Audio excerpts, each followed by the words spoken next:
Gikandaduhan ang usa ka gasolinahan sa Buenavista, Agusan del Norte tungod sa kakulangon sa dokumento. Samtang mga ilegal nga paihi og krudo natala sa Agusan del Norte ug Surigao del Norte. 12 ka sospek arestado. Ani ang report. Gikandado sa mga ahente sa Criminal Investigation and Detection Group o CIDG-13 ang usa ka gasolinahan sa Barangay Simbalan sa Buenavista, Agusan del Norte tungod matud pa sa kakulang sa papeles gikan sa Department of Energy. Atol sa operasyon, naaktuhan ang tag-iya sa gasolinahan apan sumala sa otoridad. Business permit lang sa LGU ang napakita niini ug miangkon nga wala pa daw ang ilang lisensya gikan sa DOE. Nakuha sa otoridad ang pipila ka plastic drums ug containers nga dunay gasolina. Giling gidala ang lalaking tag-iya ug babaeng cashier sa CIDG Regional Office alang sa dugang investigasyon. Samtang sa Tubay, Agusan del Norte, dakpan ang duha ka lalaking sospek atol sa operasyon sa CIDG kalabot sa iligal nga paihi og krudo. Naatlan sa operatiba ang mga suspek nga aktual nga nagapaihi o nangawat og krudo sa tanker trucks padulong sa mga drum aron ibaligya.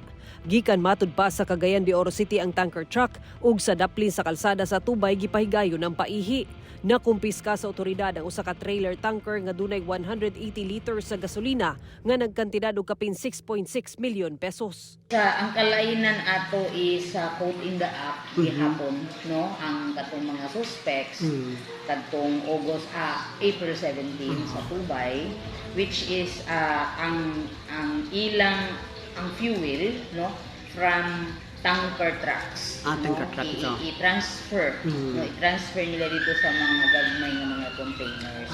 Una niini, dakpan sab sa CIDG ang napulo ka individual tungod sa iligal nga paihi sa pantalan sa Claver, Surigao del Norte ni atong April 13. Sa hiniusang puwersa sa CIDG, Regional Maritime Unit 13 ug Claver Municipal Police, gipunteriya nila ang paihi sa lana sa nakadunggo nga motor bangka sa Panataw Port sa Barangay Panataw.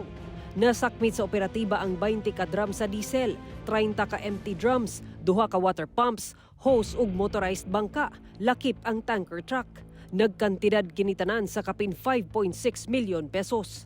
Ang mga naarestong individual mag-atubang og kasong paglapas sa Presidential Decree No. 1865 nga nag-regulate sa pagbaligya og petrolyo. Ginakuhaan pa og pahayag ang mga dinakpan. Giplastar karon ng mga papel for inquest, no, sa mga dinakpan.